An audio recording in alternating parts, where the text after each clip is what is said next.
Just like to welcome everybody here. Thanks for jumping into iMoot and welcome you to the first of our keynote sessions. So today we have Lindy Klein. I get the great privilege of working with Lindy every day, even though we're in two different cities, countries. Lindy certainly knows her stuff, and she has worked, she's actually worked out, she's actually been one of our clients as well as working with us as well. And so I guess knows Moodle from both sides of the coin. And so really appreciate her expertise in Moodle and how to use it and working with clients. And so just thank you, Lindy, for giving up your time today, and looking forward to your session. Thanks. Thank you very much for having me, iMooters. It's always a pleasure to come along here. It's fun. Especially this time because I get to talk about something that's less of the how-to and more of the why-to. So this is about fearless change. This is about transitioning from face-to-face to online learning and taking the plunge without being absolutely terrified while you're doing it, and hopefully without terrifying others. There is a warning here. This presentation contains shameless references to Marvel heroes, corny TV shows, and geekery in many forms. There may even be punnage. You've been warned. You can leave at any time.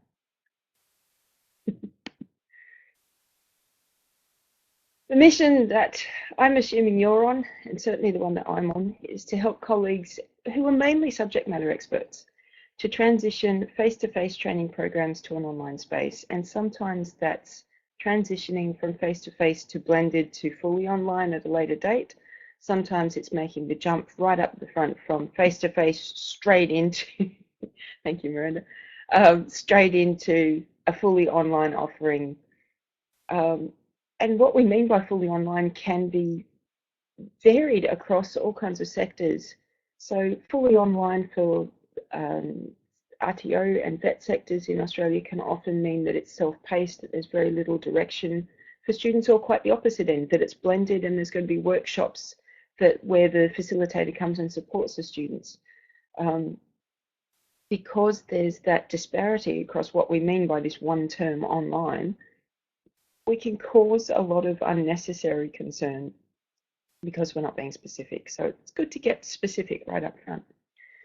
Before we get specific in what we're trying to achieve, though, I think we need to take a step back and consider our own origin stories. I did warn you, there's nothing like a little bit of Hugh Jackman in the morning. Moving along. My origin story involves a lot of distance education, so glad to enjoy it, Tatiana. When I was 8 years old, I started doing distance education. Back then, it wasn't this kind of distance education. This was still to come. In fact, the device she's using was still to come. We weren't there yet. We were much closer to this kind of distance education. So School of the Year is offered by Dubbo School of Distance Education. It wasn't originally offered by Sydney Correspondence School. Sydney Correspondence School tended to send out great big boxes of materials at the start of the teaching period, and you would have A4 booklets, much like the university materials some of you would probably be familiar with. So unit guides and workbooks and all the associated art materials. Yeah, it was really exciting getting the big parcels at the start of the year. And it was really exciting opening up a new unit guide for the first time.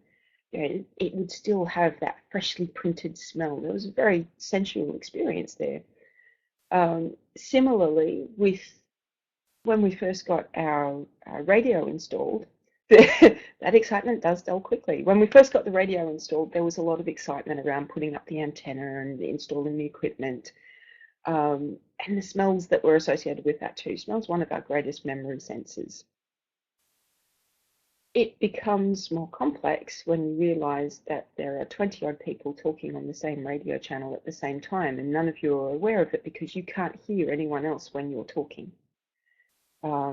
So the teacher at the other end would be listening to these 20 or so kids all chiming in at the same time and going, oh, none of you can hear me to tell you to stop for a minute. And it's natural for a teacher who's transitioning for face-to-face classroom activities to ask a group question and go, what do you guys think? It took a lot of practice for both the teachers and the students to work out we have to stage this, we have to do round robin questioning, or we have to ask this person to respond specifically to that person. There's a lot of coordination involved in doing School of the Year well.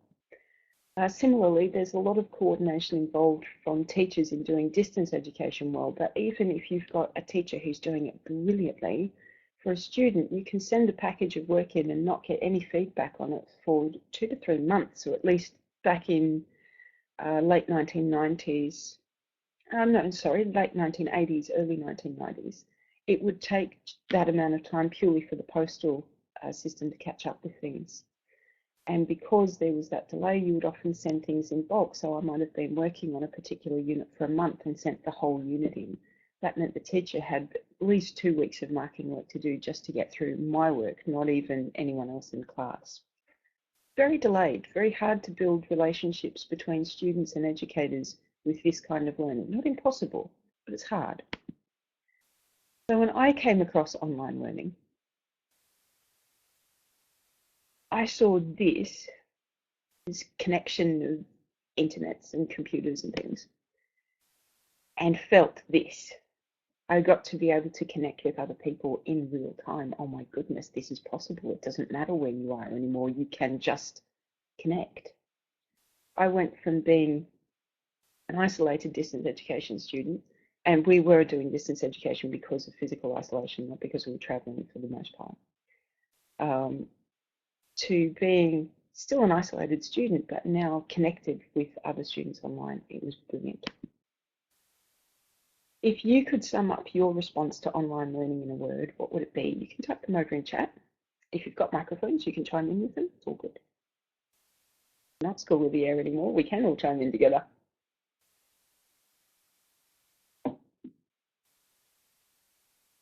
Convenience. One response. Safe. It's an interesting one. I'd like to take that one apart a little bit more. Easy access. Yeah, a lot of us relate to that one. Great for the hard of hearing. Absolutely, Marissa. Global. Introverts. Yeah, I don't sound like it these days, but I can be quite introverted. Sharing, that's a great one. Needs good discipline. Yes, it's good to see some balance coming through there, Miranda. Self-paced. Tedious. Come back to that one. Wider audience, sometimes, but not always. Okay. With that origin story, I agree, Miranda. But with that origin story, when I came across online learning, I went, oh, awesome! I can connect with people. There are peoples. And yes, it was still tedious to do a lot of reading.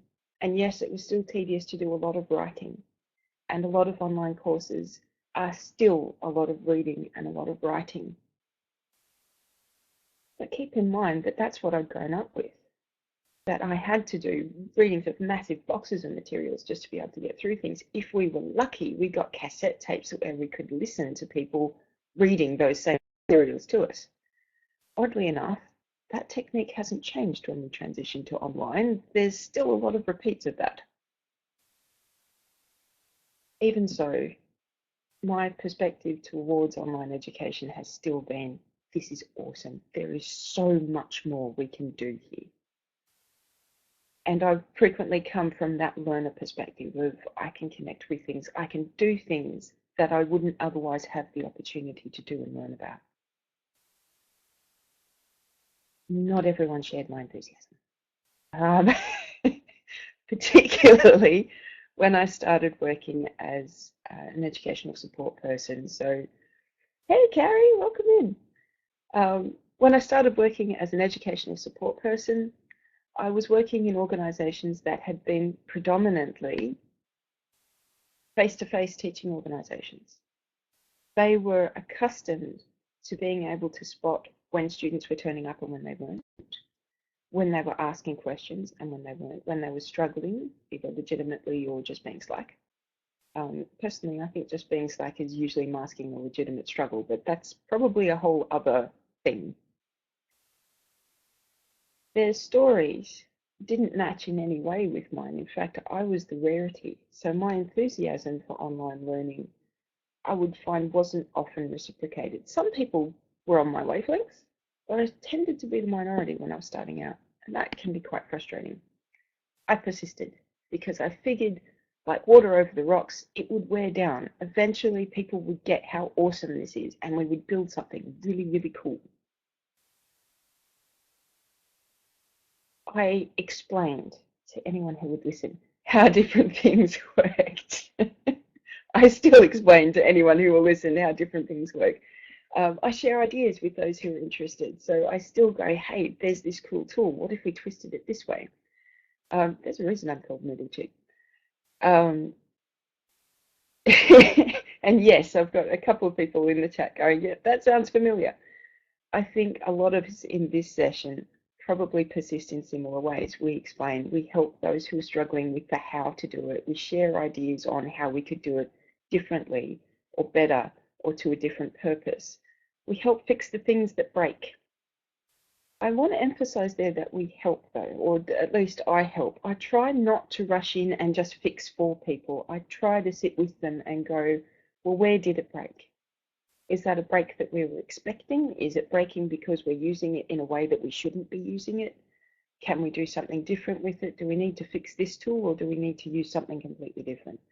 And I sincerely believed that persisting in those ways would make online learning, would make learning better than it had been before. Because coming from my background, it could make it better than it had been before. It would be awesome. Except that it wasn't. And a lot of the educators I was working with were growing increasingly disgruntled and disheartened. And even if they weren't particularly cranky with me directly, I could see they weren't happy with the process or where the organisations they were working in were going. I couldn't work out what was at the base of it. It's me going, but this is, you're connecting with learners who wouldn't otherwise come in to connect with you. Isn't that cool? I went back to the drawing board and went, I need to review how we influence these situations so we impact organisational change in a positive way without damaging people. And I could see the people I was working with were getting very disheartened and disenchanted with what they were doing, but they couldn't seem to communicate that. So we would be picking on the tools that don't work and the things that are broken and nothing works the way we want it and this doesn't look right, and we would tinker around the edges with things. Educators would change some of the icons because that would personalize it more, but in changing images, they would break links, unwittingly most of the time. An instruction to students would be changed, and then because it mechanically didn't reflect the way the system worked anymore, we would have more issues with support systems. So all of this was creating grr across organizations. From Influencer, one of the most valuable things I took from it was their 6 sources of influence. And those of you who've had a quick look at the materials that are on the front page of the course for this session would have come across the fantastic video by Honey Granny on hand washing with kindergartners. It really wasn't about hand washing. It was about how you influence an organisational change. It was just a really beautiful little example story to use. So these 6 sources of influence, Influencer has some ideas on how we should be using them. And one of the first ones is that most people only try in one source of influence to make an organisational change or even a personal change. And because you're only trying in one source, surprisingly, the change initiative doesn't work. So I had my head around this. I figured, actually, no, that's okay. I've reframed the undesirable as desirable, or at least I believed I had. So it may be undesirable for people to be working at a distance, but it's desirable to reach learners who otherwise would not be able to have this learning opportunity. That's important. I overinvested in my own skill building, and I still do. I play with stuff and continually learn new things. I keep practicing the old stuff I know and trying to bend it to new purposes. And I looked for others who shared similar abilities or were wanting to share similar abilities and helped them develop their skills, and we shared ideas together. So we were trying to build up some momentum behind it. I may have been considered a bit of a maverick along the way. Partially because, as you can see, most of my influence is coming from my own personal sphere. I can control that, and most of us, when we're looking at how we can contribute to an organizational change, you start with yourself. Be the change you want to see in the world. It's just that you can't stop there. Because if you stop there, you find that you're not addressing all of the different sources of influence. And I really recommend reading Influencer by the wonderful folks at Vital Smarts. Their comment there is that you must have at least 4 sources of influence covered if you really want your organizational change to be successful. I had 2 quite well covered and a 3rd one sort of on the way, but I hadn't even come close to addressing the other 3. If I could suggest one of the takeaways from this session, it would be this: go find this book, have a read, have a look at the case studies that they cover, and that some of them are just absolutely amazing. But I still think that was only part of the story. So we've acknowledged, okay, the influence isn't working the way it needs to be. For someone to be effective in influencing change in an organization, they've got to be able to contribute to those areas of influence. And that was okay. I knew at a structural level I didn't have the sway in the organization, and as a consultant you usually don't. You can't change the environment significantly because the organization itself either goes, we don't have the time or we don't have the money. It's difficult to change the structural elements of the organization as an outsider. You can make recommendations, but you can't actually offer any kinds of rewards. Pardon me, and you certainly can't demand accountability. All you can do is go, we can deliver this much, we can get you this far. And as a support person within an organization, I felt kind of the same way. I can get you this far, but I can't change the structure of the organization, and I can't really build significant rewards. So the kinds of rewards I would use were, hey, I'll take you to coffee if you want to show me what you're doing in X. I suspect most of us have used those kind of subtle rewards. How about we take that awesome idea that you've developed in your course and we can share it at a conference because it's a really awesome idea. Positive reinforcement. And telling colleagues, have you spoken to this person? They're going to be demonstrating that idea at a conference. Maybe you should have a look at it. It's really cool. Sometimes it worked. But it was only part of the story. This next little bit is a group activity. So I'm going to ask you all to contribute over in chat. I want you to identify the emotions you hear in this next statement. Because how you identify these changes where we go next. This was actually a statement made to me by an educator I was working with, and it was so sincere and so heartfelt. It had just come out after a discussion around tools, and yes, we're making progress. Yes, this build is looking really good. You know, all the materials are up there. I just worry about my students. How will they cope with no one to help them? Okay, so annoyed is one, too mothering, and I have to admit that was one of my first reactions, but I tried really hard to swallow it. Fear has been mentioned by a couple of people there. Self-doubt. I didn't pick up self-doubt from that. Maybe I should have. Anxious.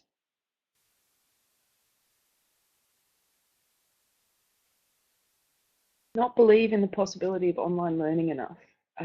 Yeah, I suspect that was at play there. Don't want to change. Absolutely. Because we all love being agents of change, but we don't like it when other agents of change are forcing us to do their change. Let me give this one a couple more seconds before I move on, because no one's picked it yet. At some point, they have to go it alone. I would worry, yeah. And this is a parental fear. That to mothering comment that was made a little bit earlier kind of ties in here, that we don't want to let them go, but we kind of have to. Independent learning, absolutely. Our students need to get out and learn independently. Why wouldn't you help your students? That was one of my first thoughts, but you still can. Peer help, Andrew, that's a really great comment. Okay, now we haven't quite picked it though. And I have to admit, this was an aha moment. When I finally wrapped my head around this, I got it. How we interpret this defines how we respond to it. So it defines which path we pick in addressing what we're hearing. Feeling redundant, that's a good point. Not aware of new dimensions of teaching. Cope, how we cope is a worry. I think I've interpreted that correctly, but feel free to elaborate. When someone's worried, we naturally go to reassurance. So, and some of the comments we've seen here go directly to that. That's okay. At some point, our students have to go it alone. They're independent learners. They're adult learners. You can still help your students. Here's the methods you can use to do it. You know, online learning has gotten better and better over time. This will work. It will be okay. It's a trap. And I know because I walked straight into it. She wasn't worried. She was grieving, which became apparent with the rest of the conversation. She was grieving face-to-face contact with her students. She was grieving the ability to see someone who was struggling and know exactly what to do to help them. She was grieving that physical interaction with people. She didn't need reassurance. In fact, my reassurance actually aggravated her and angered her. And when you look at it and go, well, you're not worried, you're grieving, you're angry already over stuff, you've got a loss here. That doesn't need reassurance, it needs acknowledgement. I was fortunate enough, once she'd kind of gotten angry, I picked it quickly enough to go, misread that, okay. You don't need reassurance. You know this is going to work. You know you're okay with managing forums and all the rest of the tools. You need an acknowledgement of what you're feeling rather than help with a how-to. This is a why-to, not a how-to.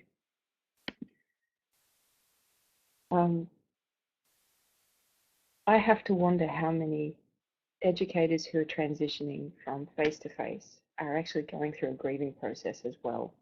Some of us are automatically excited. We want to see what the new technology does. In fact, for many of us, that's why we're in this space. But an educator who's being told by their organisation that you must transition to online learning is going to go through potentially some grief, some anger, some emotional responses to that there is no space in an organisation for dealing with most of the time. So how does this impact the use of an online learning space? Remember, we're trying to transition fearlessly. This isn't fear, but it looks like it. It can mean that we get perceived as agents of change, maybe agents of control or agents of chaos by the people we're trying to support. Personally, I think I tended to be perceived more as a chaos agent, but I'm not entirely sure. But neither one was a particularly helpful personification of what I was trying to do. So, resistance is the absolute watchword from my educators. They found all kinds of innovative ways to be resistant. Awesome, I did manage a surprise. There we go. Resistance is also something that's really fertile if you're willing to listen to it. I occasionally am not the most patient of people. It's something I have to work on.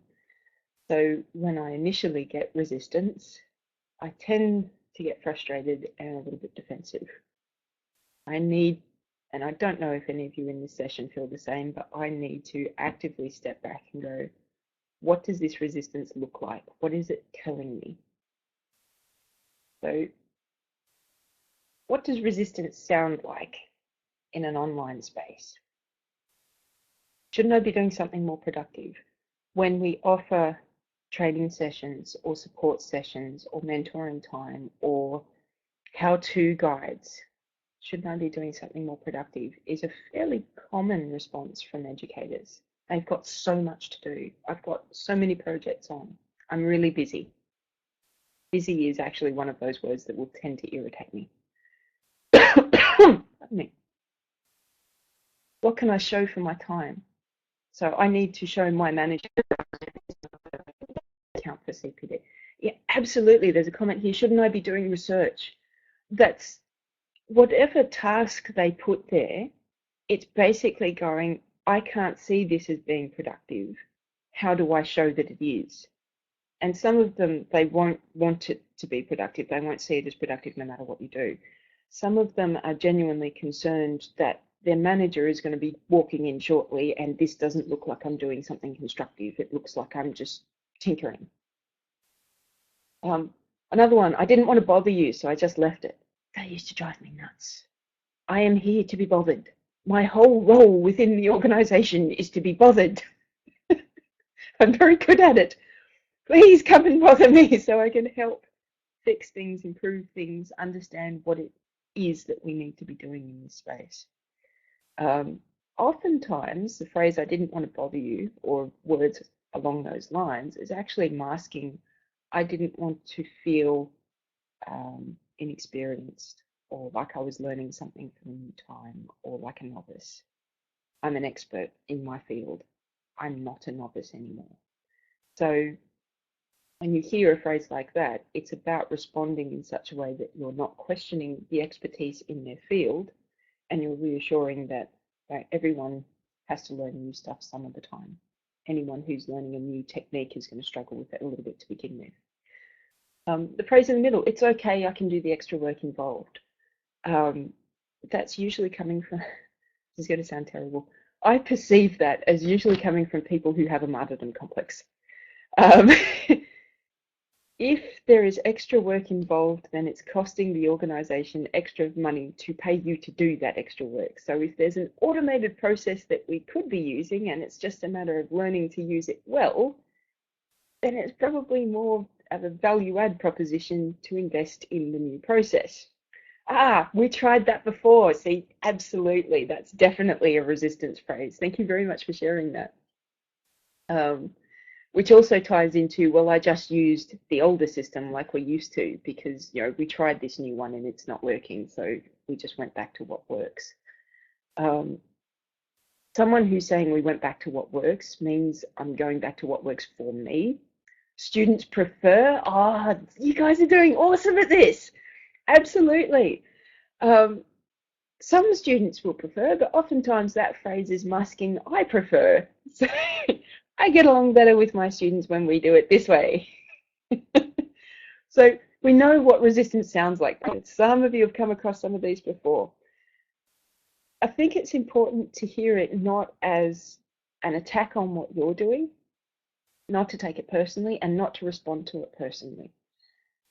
Certainly, I have some key friends who, if they get a text from me going, we need coffee, it's not, let's go get a caffeinated beverage. It's get me out of here before I do something I'm going to regret. And someone else is going to regret. There's a comment here. I think some are concerned that their work is more visible and therefore there's an increased accountability when a manager could look at online content more easily than going into classrooms. It's easier to wing it when you don't have planned content visible. I think that is a very insightful comment and thank you very much for sharing it. That's fantastic. Certainly there's a vulnerability involved in both going online in the first place and being in public while you're learning new stuff, and not everyone is comfortable with that. So resistance, pardon me, in an online course, it looks like abandoned online activities. So if you've been an educational developer, an instructional designer, a materials officer, an educational support officer, any of those kinds of titles, and I know about a third of you are in here from our poll, You may have experienced the frustration of working with a subject matter expert, developing a really kick-ass activity or sequence of online activities, coming back at the end of the teaching period and finding that they just didn't use it. It's so frustrating.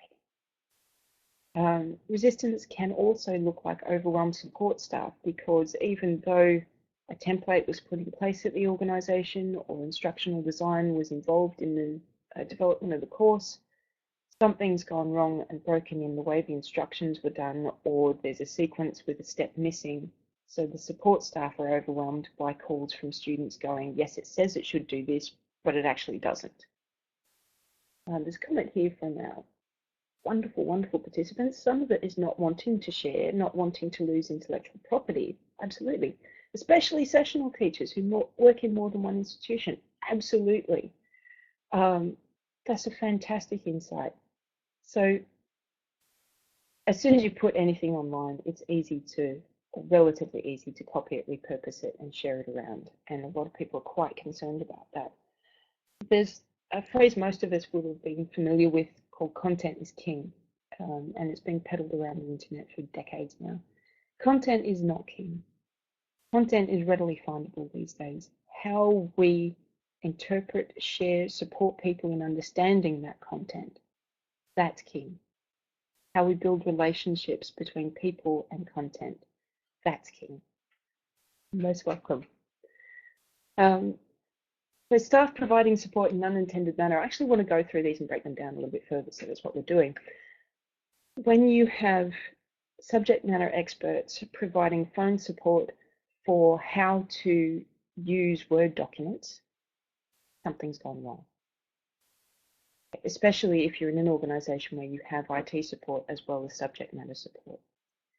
Where you have a tutor saying to a student, look, just email me the assignment and I'll submit it for you. Something's gone wrong, because they're subverting the system that's being built because they don't understand it, or they don't want to understand it, or look, this is just easier and we need to do this quickly. So many cumbersome practices are put in place because we have to do this quickly, and they actually result in things slowing down. Hard to see it when you're in the spur of the moment. Restrictions increasing in the system, so you know something's gone wrong if suddenly your administrator, who normally was a fairly easygoing person, goes, right, lockdown has been turned on, you can't do anything, that's it, I've had it. This can look like, but I used to be able to do this, as a phrase from any educator on the floor. I was sure we could do this before. This can look like instructional designers going, I was sure we could do this before. I'll just have to talk to the administrator. It's not a good thing. Having been an administrator who's in that position, having management go, no, lock it down. They can't keep changing the versions. They can't keep interpreting this stuff. This went through a quality control process. It has to be adhered to. That is a really awkward position to be in. And for those of you who are doing both admin and support work, I feel for you, absolutely.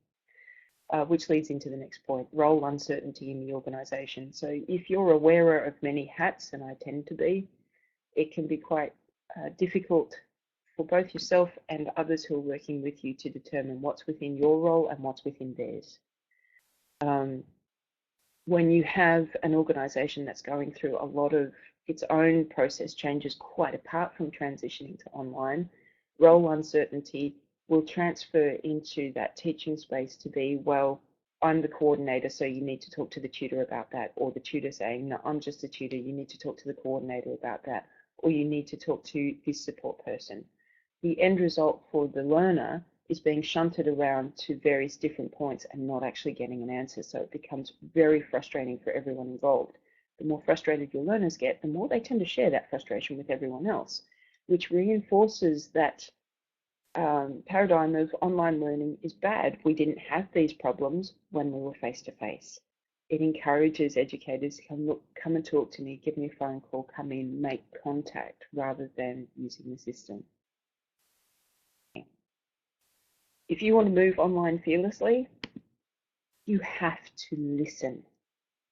You actually have to make the space to listen to the grumblings that are going on in the system and to the quiet successes of people going, I just put a video on my forum and it helped them understand exactly what I want them to do. And I worked out how to do it myself. That is awesome. If you've got an educator who's doing that kind of change agency for you, support them. Reinforce what they're doing is good. Find ways to make it even easier for them. We know this. We do this automatically. But we need to include it in our planning processes as well. And this is often where we fall down. We're very good at working out what the deliverables need to be. So we need to have a completed course and we need to have these learning outcomes that fit to all the activities and make sure that there's cognitive follow through on all of them, that they're all linked. You know, I didn't see this image as wine glasses until one of our participants made that comment. They could be. It could be a very necessary part of the planning process. All of us here should be familiar with the ADDIE model. We know this stuff. We've grown up doing this stuff in our careers. This isn't new.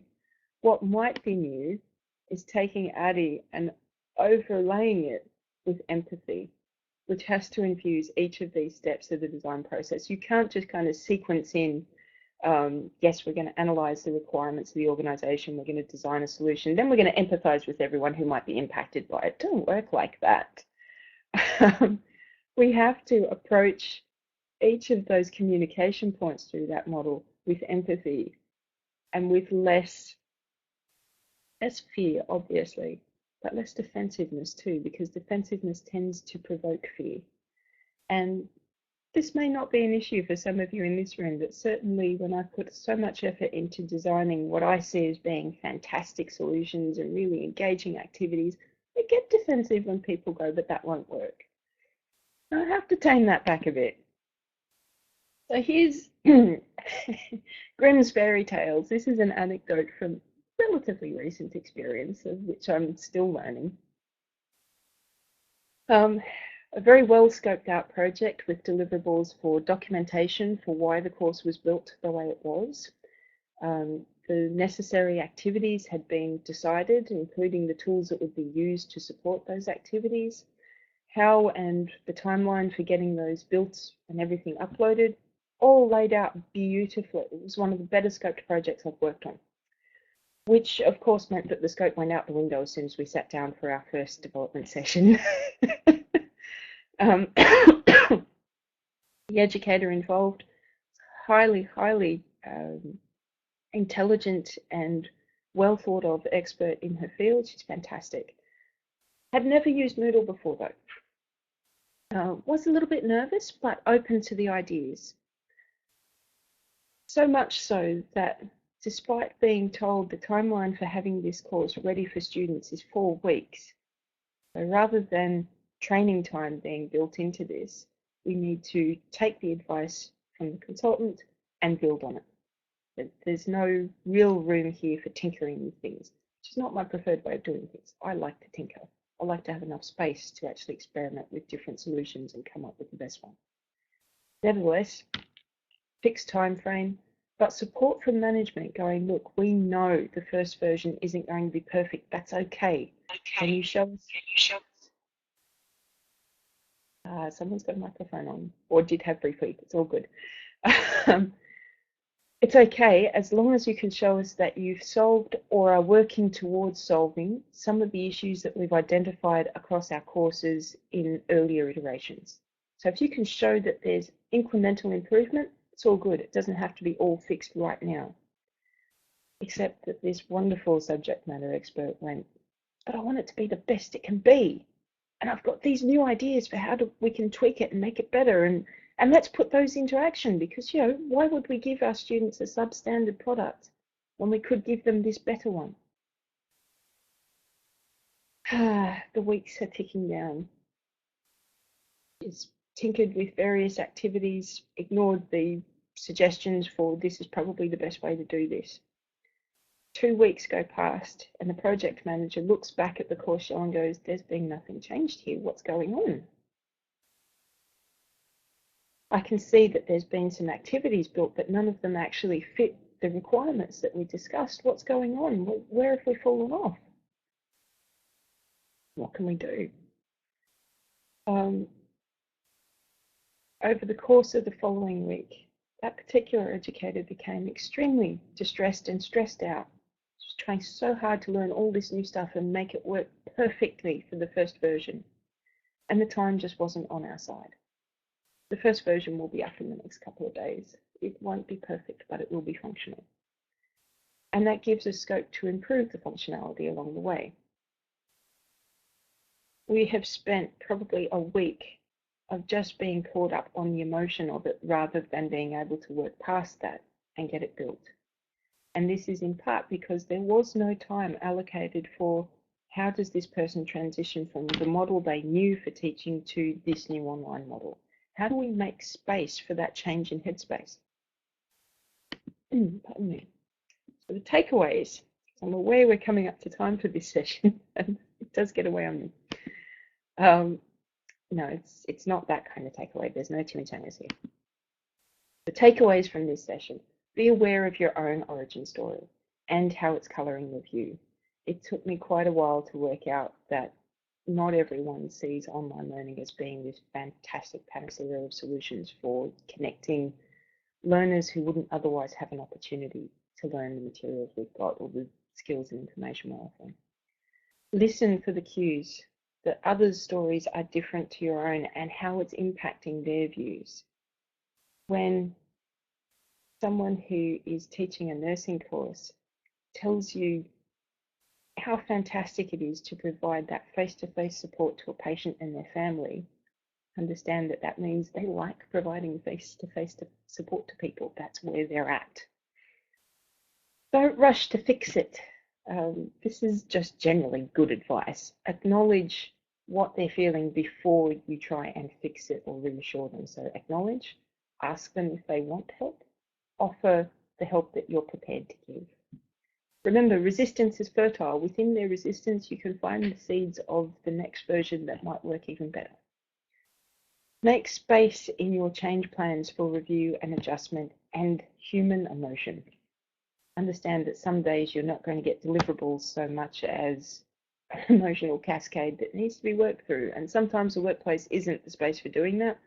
Other times you have to acknowledge the best work I can do today is actually get these people to a headspace where they're okay. No one does it alone. So it is neither your fault nor your single triumph if it works or if it doesn't. It's about connecting with everyone who's involved in the process and getting them to a stage where you can go it fearlessly. And that's it. Thank you, folks. Good luck out there. Stay safe, agents.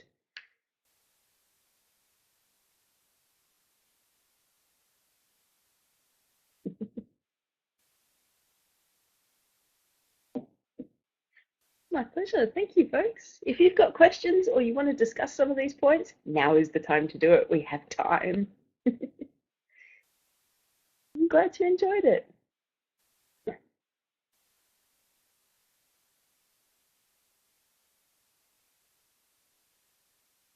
My pleasure.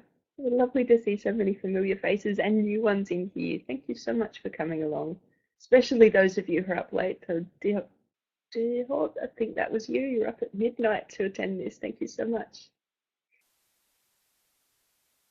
I'm glad you thought so, Maureen. That origin story was certainly one of the points where I realised this actually makes a difference. I'm glad it was worth it. I think too, the idea that we rush to reassure because we expect people to be anxious. We need to step back a little bit. Sorry, I'm cutting someone off.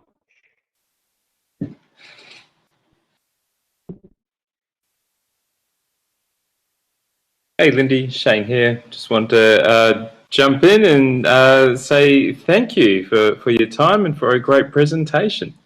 And always good to hear from you and see you. All right, thanks. So I'm going to hang around here for another 10 to 15 minutes for those of you who just want to chat, but they're end of our presentation.